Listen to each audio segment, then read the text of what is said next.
J'étais assise à la table de ma cuisine et je faisais défiler mon téléphone lorsque j'ai entendu la notification familière d'un courriel. D'habitude, je l'ignore, la plupart des choses importantes me parviennent par SMS ou par téléphone. Mais quelque chose m'a poussé à consulter mon ancien compte de messagerie, celui que je n'utilise presque plus. Le nom de l'expéditeur m'a donné froid dans le dos, Jessica Morrison, ma demi-sœur. Je n'avais pas eu de nouvelles d'elle depuis près de 12 ans. Je m'appelle Cindy. J'ai 34 ans aujourd'hui, et laissez-moi vous dire que ces 12 années de silence de ma famille ont été les meilleures de ma vie. Mais voir le nom de Jessica dans ma boîte de réception m'a rappelé tous ces souvenirs que je m'étais efforcé d'oublier. J'ai ouvert l'email et l'ai lu 2 fois, juste pour m'assurer que je n'étais pas en train d'imaginer des choses. Chère Cindy, j'espère que ce courriel te trouvera en bonne santé. Je t'écris pour t'informer que maman a prévu un dîner familial dans un restaurant pour réunir toute la famille et les proches. Vous êtes cordialement invités à participer à cette réunion. Ce dîner sera l'occasion pour tous les membres de la famille de se retrouver et d'échanger des informations sur leur vie et leurs réalisations. Bien entendu, si vous préférez ne pas y assister parce que vous n'avez rien accompli d'important dans votre vie, nous comprendrons votre décision. Veuillez me faire savoir si vous avez l'intention d'y assister. Meilleures salutations, Jessica. J'ai ri en lisant cette dernière partie. Si vous n'avez rien accompli d'important dans votre vie. Jessica classique, famille classique. Ils ont toujours pensé que j'étais un vrai loser, et apparemment, 12 ans plus tard, c'est toujours le cas. Permettez-moi de vous donner quelques informations. Jessica est ma demi-sœur, elle a 30 ans aujourd'hui. Donc elle aurait eu 18 ans la dernière fois que nous nous sommes parlé. Elle est la fille de mon beau-père, Richard Morrison, qui a épousé ma mère quand j'avais 16 ans. Son frère Kevin a 32 ans aujourd'hui. Il en avait donc 20 à l'époque. Mon vrai père est mort quand j'avais 13 ans, et 3 ans plus tard, ma mère a épousé Richard. C'est à ce moment-là que tout a basculé dans ma vie. Richard a emménagé avec ses 2 enfants, et soudain, je suis passée du statut de fille unique à celui d'étrangère dans ma propre maison. Richard ne m'a jamais aimée, et ses enfants ont suivi son exemple. Dès le premier jour, ils m'ont fait comprendre que je n'étais pas à ma place. Ma mère était si désespérée de faire fonctionner son nouveau mariage qu'elle m'a pratiquement jeté sous le bus. Elle a cessé de s'intéresser à moi et a concentré toute son attention sur sa nouvelle famille. Je savais exactement pourquoi Jessica m'envoyait des courriels au lieu de m'appeler. Il y a une 12aine d'années, juste après avoir obtenu mon diplôme universitaire, j'ai changé de numéro de téléphone et j'ai coupé tout contact avec elle. J'en avais assez de leurs conneries. Le plus drôle, c'est que j'ai compris exactement pourquoi ma mère voulait organiser ce dîner de famille. Elle voulait montrer ses précieux beaux-enfants et leurs réussites extraordinaires, et elle voulait que je sois là pour représenter l'échec de la famille, l'histoire édifiante de ce qui arrive quand on n'est pas à la hauteur des normes de Morrison. J'y suis restée assise pendant environ 5 minutes, à fixer cet email. Une partie de moi voulait l'effacer et faire comme si je ne l'avais jamais vu. Mais une autre partie de moi, la plus mesquine, j'imagine, était curieuse. Je voulais voir quel genre de spectacle ils avaient organisé. J'ai donc répondu, Jessica, je serai là, tiens-moi au courant des détails. Cindy. J'ai appuyé sur envoyer, avant de pouvoir changer d'avis. Sa réponse est arrivée si vite que j'en ai eu le vertige. Elle devait être assise devant son ordinateur et attendre ma réponse. Cindy, merci pour votre réponse rapide. Maman aimerait que vous lui rendiez d'abord visite à la maison, avant le dîner au restaurant. Elle et son père vivent toujours dans la vieille maison où tu as grandi. Ils veulent prendre de tes nouvelles et savoir ce qu'il y a de nouveau dans ta vie. Voici le numéro de téléphone de votre mère, veuillez l'appeler pour organiser la visite. Le dîner au restaurant sera programmé après votre visite à domicile. Meilleures salutations, Jessica. J'ai regardé ce numéro de téléphone pendant un long moment. Le numéro de ma mère, que je n'avais pas appelé depuis 12 ans. Mais j'ai décroché mon téléphone et j'ai composé le numéro avant de me dégonfler. La voix de ma mère semblait plus âgée, mais c'était bien elle. Bonjour, maman, c'est Cindy. Il y a eu une pause? Puis Cindy, oh mon Dieu, chérie, comment vas-tu? Sa voix était étonnamment chaleureuse et affectueuse. Elle m'a prise au dépourvu. Je vais bien, maman, Jessica m'a envoyé un email à propos du dîner de famille. Oui, je suis si heureuse que tu veuilles venir. Cela fait trop longtemps, ma chérie. Nous avons tellement de choses à rattraper. Je veux savoir tout ce qu'il y a de nouveau dans ta vie. Point. J'aimerais aussi, maman. Es-tu libre ce samedi? Tu pourrais venir à la maison vers midi, nous pourrons déjeuner et discuter. Ensuite, nous pourrons discuter du dîner au restaurant. Point. C'est parfait. Je te verrai samedi. J'ai raccroché en souriant. Non pas parce que j'étais heureuse, je n'étais pas assez naïve pour penser qu'il s'agissait d'une réunion réconfortante. Je souriais parce que je savais exactement à quel jeu ils jouaient. Et j'étais prête à entrer dans leur jeu. Ils voulaient montrer leurs enfants qui réussissaient et me faire sentir comme une ordure. Très bien. Laissons-les penser qu'ils ont gagné. Qu'ils pensent que j'étais toujours le même jeune homme de 22 ans, effrayé et fauché, qui avait quitté leur maison sans rien. Le samedi est arrivé plus vite que prévu. Ce matin-là, je suis restée devant mon armoire à choisir la tenue parfaite pour cette petite mascarade. J'ai choisi une simple paire de jeans, un pull noir ordinaire et des baskets usées. Rien de sophistiqué, rien qui puisse suggérer que j'ai de l'argent. Je voulais ressembler exactement à ce qu'ils attendaient, un raté. J'ai appelé un taxi au lieu de conduire moi-même. Cela faisait aussi partie du plan. Le trajet jusqu'à la maison de mon enfance a duré environ 20 minutes. L'endroit était exactement le même revêtement beige, le même porche d'entrée. Le même jardin dont ma mère avait toujours été si fière. J'ai payé le chauffeur de taxi et je me suis approchée de la porte d'entrée. Avant même que je puisse frapper, la porte s'est ouverte. Cindy, ma mère, se tenait là, les bras grands ouverts, rayonnante. Elle avait l'air plus âgée, ses cheveux étaient plus gris, ses yeux étaient plus ridés, mais elle était toujours ma mère. Elle m'a serré fort dans ses bras, et pendant une seconde, j'ai presque oublié pourquoi j'étais vraiment ici. Entrez, entrez, tout le monde est impatient de vous voir, a-t-elle dit. J'ai fait un pas à l'intérieur et ils étaient là, toute ma famille. Richard se tenait près de la cheminée, me regardant avec la même expression condescendante qu'il avait perfectionnée il y a 12 ans. Jessica était assise sur le canapé et Kevin dans le fauteuil. Ils me regardaient tous les deux, prenant connaissance de ma tenue avec une satisfaction évidente. Eh bien, dit Richard en s'approchant de moi pour me serrer la main.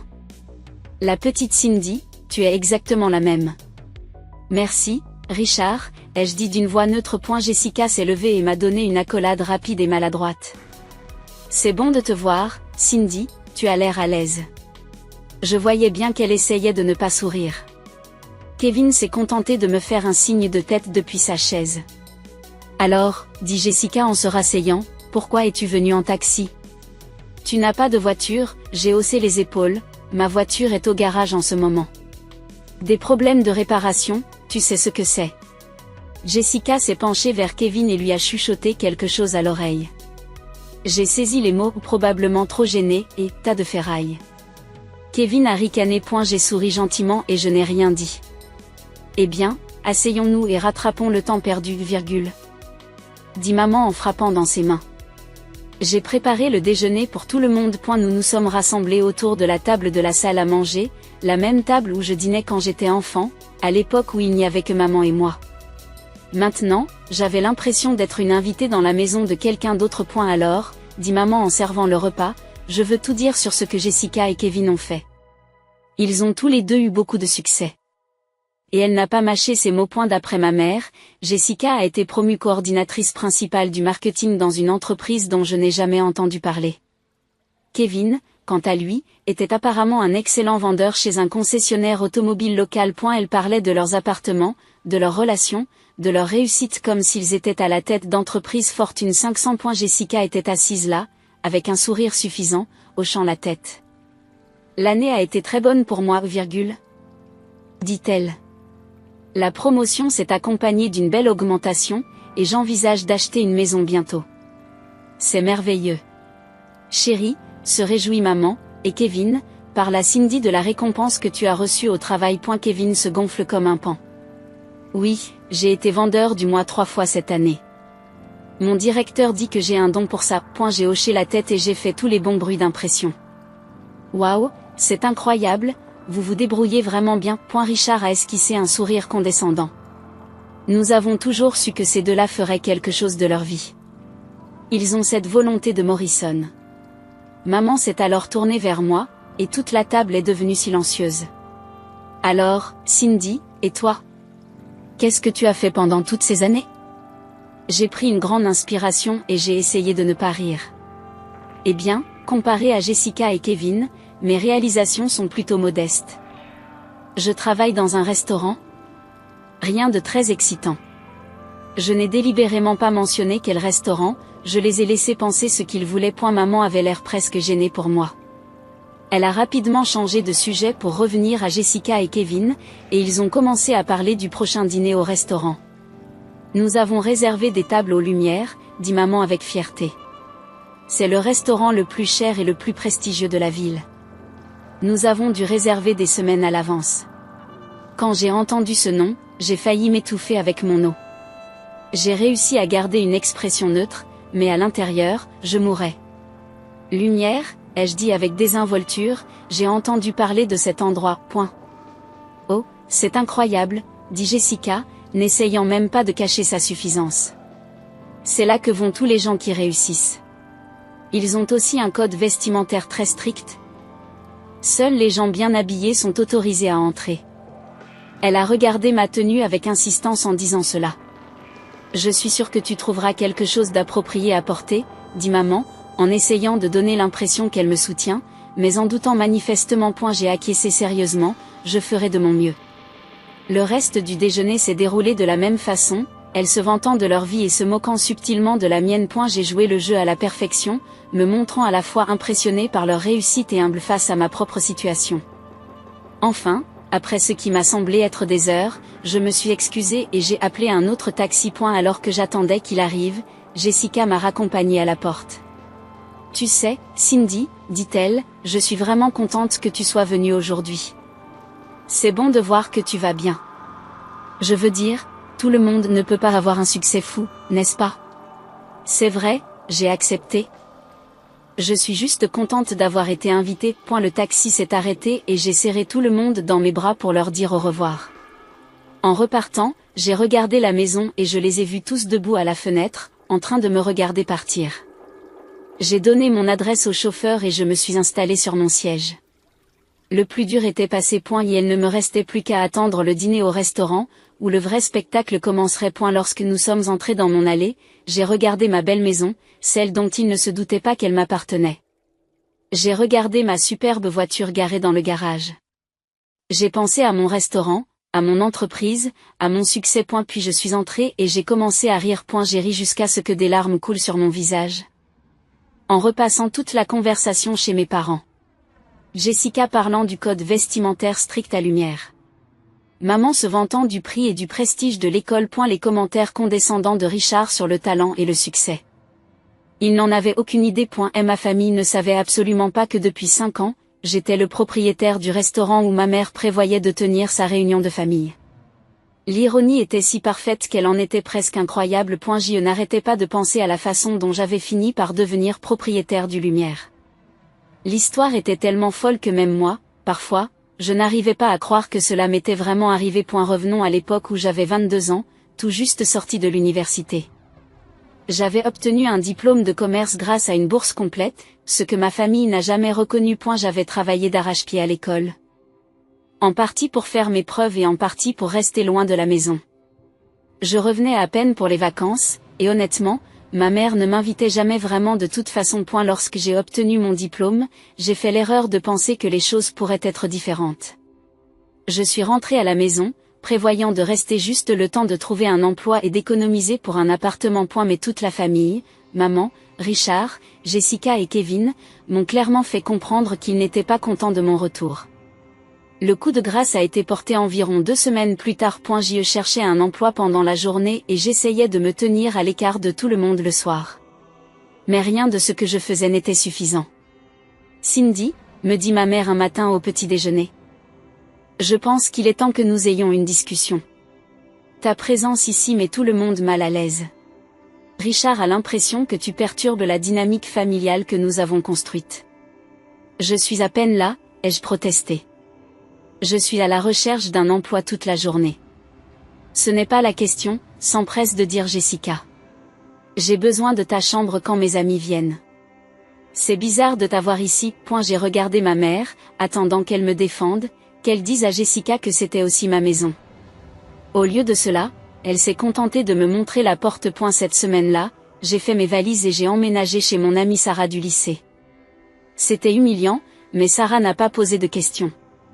Elle m'a juste donné son canapé et m'a dit de prendre mon temps. J'ai trouvé un travail assez rapidement, assistante administrative dans un restaurant appelé Bella Vista. Ce n'était pas très prestigieux, mais ça payait les factures. La propriétaire, Madame Chen, était une femme âgée et dure qui dirigeait l'établissement d'une main de fer, mais elle était juste. Elle m'a tout appris sur la restauration, probablement sans même s'en rendre compte. J'y ai travaillé pendant 5 ans, passant lentement de l'administration à l'aide à la programmation, puis à l'inventaire et enfin aux relations avec les fournisseurs. Madame Chen a commencé à me confier de plus en plus de responsabilités. À la fin, j'étais pratiquement son bras droit. Pendant ces 5 années, j'ai économisé chaque centime que je pouvais. Je vivais dans un petit appartement, je conduisais une voiture déglinguée et je sortais rarement. J'étais déterminée à ne plus jamais me retrouver dans une situation où quelqu'un pourrait me mettre à la porte. Puis, sortie de nulle part, j'ai reçu un appel qui a tout changé. Mademoiselle Roberts ? C'est David Walsh de Walsh Associés. Je vous appelle au sujet de votre tante ? Patricia Roberts. Je n'avais pas parlé à tante Patricia depuis des années. C'était la sœur de mon père, et après sa mort, nous nous étions un peu perdus de vue. Je savais qu'elle vivait seule dans cette grande maison à l'autre bout de la ville, mais c'était à peu près tout. Je suis désolée de vous informer que votre tante est décédée la semaine dernière, poursuit l'avocat. Je vous appelle parce que vous êtes mentionné dans son testament. Je suis allée à l'enterrement, bien sûr. Il y avait peu de monde, juste moi, quelques voisins âgés et des gens de son église. La famille de ma mère n'est même pas venue, ce qui ne m'a pas surpris. Après la cérémonie, Monsieur Walsh m'a demandé de venir dans son bureau. Votre tante vous a tout légué, m'a-t-il dit en faisant glisser un dossier sur son bureau. La maison, ses économies, ses investissements. Cela fait environ 700 000 $ au total. Je suis resté assis à le regarder. 700 $? 000, je n'avais jamais vu autant d'argent de ma vie. Elle a inclus une lettre pour vous, a dit Monsieur Walsh en me tendant une enveloppe. Je l'ai ouverte en tremblant, et l'écriture de Patricia était tremblante mais claire. Chère Cindy, je sais que nous ne sommes pas restés en contact après la mort de ton père, mais je ne t'ai jamais oublié. Des amis communs m'ont dit que ta famille t'avait maltraité après le remariage de ta mère. J'ai toujours regretté de ne pas t'avoir tendu la main, de ne pas avoir été là pour toi quand tu avais besoin de quelqu'un. J'espère que cet argent te permettra de prendre le nouveau départ que tu mérites. Fais quelque chose de toi-même, ma chérie. Ton père serait fier de toi. T'aime, tante Patricia. J'ai pleuré en lisant cette lettre. Quelqu'un dans ma famille s'était vraiment soucié de moi. Et je ne l'avais jamais su. J'ai vendu la maison par l'intermédiaire d'un agent immobilier et j'ai commencé à planifier. Je savais exactement ce que je voulais faire avec l'argent, ouvrir mon propre restaurant.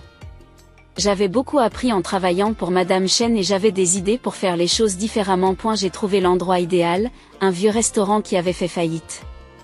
Le bâtiment était solide, mais il avait besoin d'une rénovation complète. J'ai passé des mois à planifier chaque détail, à travailler avec des entrepreneurs, à concevoir le menu, à embaucher du personnel. Je l'ai appelé Lumière, ce qui signifie lumière en français. C'était symbolique, comme si je sortais enfin de l'ombre du rejet de ma famille. Et la première année a été brutale. Je travaillais 16 heures par jour, 7 jours sur 7. J'étais à la fois la gérante, la comptable, le service marketing et parfois même l'hôtesse lorsque quelqu'un se faisait porter pâle. Mais peu à peu, nous nous sommes forgés une réputation. Et la 2e année, nous faisions des bénéfices. La 3e année, nous étions complets la plupart des soirs. La 5e année, cette année, Lumière était le restaurant le plus exclusif de la ville. Nous avions une liste d'attente pour les réservations et notre salle à manger privée était réservée des mois à l'avance. Et le plus beau, c'est que ma famille n'en savait rien. Ma famille n'en savait rien. Ils m'avaient tellement exclu de leur vie qu'ils n'avaient aucune idée de ce que je faisais depuis 12 ans. Ils pensaient toujours que j'étais la même fille effrayée et fauchée qui avait quitté la maison sans rien. J'ai appelé mon directeur adjoint, Marcus, pour confirmer quelque chose qui me turlupinait. Marcus, peux-tu vérifier nos réservations pour samedi soir prochain ? Je cherche une réservation au nom de Morrison. Attends, Oui, la voilà. Salle à manger privée. 12 personnes. Linda Morrison dit que c'est pour une réunion de famille. J'ai raccroché et j'ai recommencé à rire. L'ironie du sort était trop parfaite. Ma famille allait organiser son grand dîner de fête dans mon restaurant, où elle prévoyait de montrer ses enfants qui avaient réussi et d'humilier sa fille ratée. Le samedi soir arriva enfin. Je me suis habillée dans le même style simple qu'auparavant, un simple jean, un pull modeste et des chaussures plates confortables.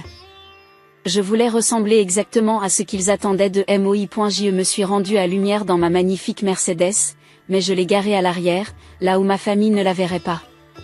J'ai ensuite marché jusqu'à l'entrée principale comme n'importe quel autre client. Avant d'entrer, j'ai parlé rapidement à Marcus et à l'hôtesse, Emma.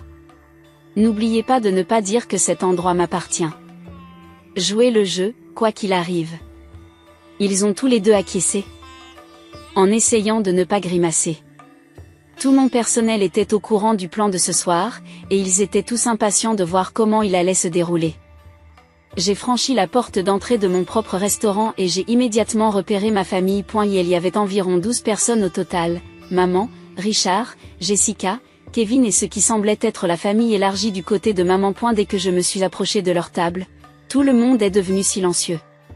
Ils se sont tous retournés pour me regarder, observant ma tenue simple avec une satisfaction évidente.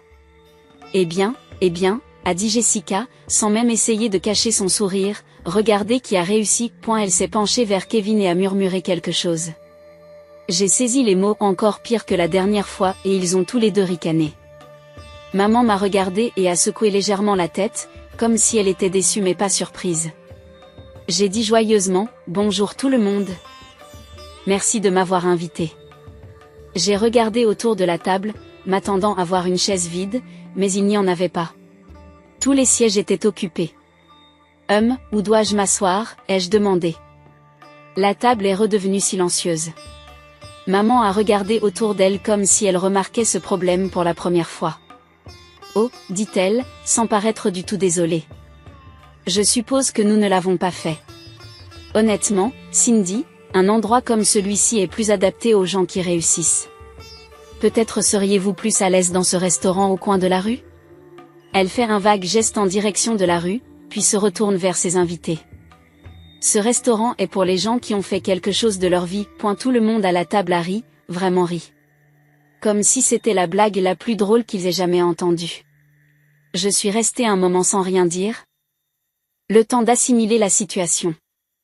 Il m'avait invité à un dîner de famille et ne m'avait délibérément pas laissé de place. Il voulait que je parte, humiliée, pour qu'ils puissent tous parler de mon côté pathétique. A eu lieu de cela, j'ai souri, un grand sourire sincère qui a semblé confondre tout le monde.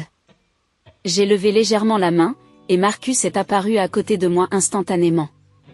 Tout va bien, Madame Roberts, demanda-t-il poliment. Eh bien, Marcus, il semble que ma famille n'ait pas préparé de siège pour moi à leur table. Marcus acquiesce sérieusement. Marcus hocha sérieusement la tête. Préférez-vous votre table habituelle dans la section VIP ?